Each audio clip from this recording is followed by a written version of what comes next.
All right, so today we're taking a deep dive into something you might not expect. Oh. Factoring for service businesses. Interesting. Now I know what you're thinking. What's that? Isn't factoring like just for manufacturers? Yeah, usually when you think of factoring, you're thinking about physical goods. Exactly. Right. But that's kind of where things get interesting. Okay. We're going to be unpacking a YouTube video today by factoring specialist Chris Lands. Mm-hmm. And let me tell you, there's some serious aha moments here for anyone who runs a service business. Okay. Because factoring can actually be a powerful tool for service businesses too. Interesting. Especially those dealing with, delayed payments. Yeah, that's always a pain point. It really is. Yeah.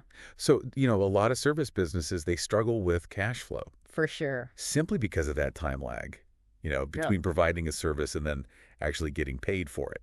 Exactly. It's like this hidden leak in your finances. Yeah, it really is. And Chris Lands, in this video, lays it out perfectly with this case study of a travel agency. Okay.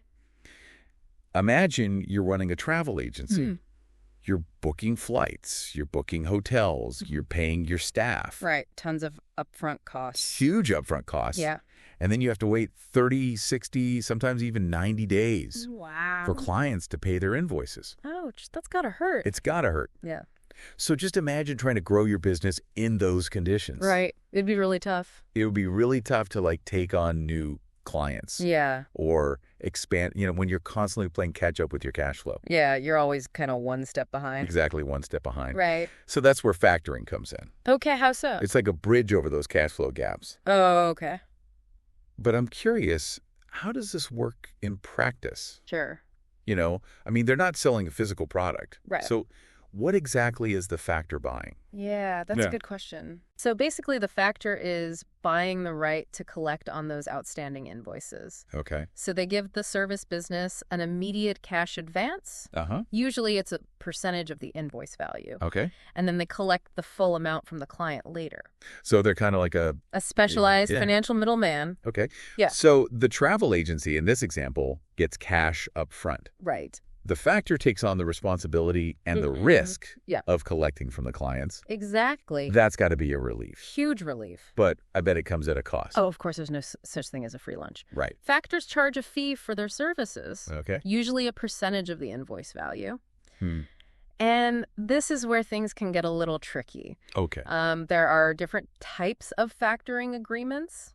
Oh, really? Yeah. So you have recourse versus non-recourse. Okay. Different fee structures. So it's important to really do your homework and compare different factoring companies. Makes sense. To find the best fit for your specific situation. Yeah, and Chris actually highlighted non-recourse factoring as being especially attractive for service businesses. Sure. Can you break that down for us a little bit? Absolutely. So with non-recourse factoring, the factor takes on the risk of non-payment. Wow. So if the client doesn't pay their invoice, the factor absorbs the loss. Oh, wow. Not the service business. Okay. So it's a really powerful safety net, especially if you're dealing with clients who maybe have a history of late payments. Okay, that's huge. It is. But wouldn't factors be kind of wary of taking on that much risk? Oh, they absolutely are. And that's why they don't just factor any invoice. They look very closely at the quality of the receivables. What does that mean? So they want to see that you're dealing with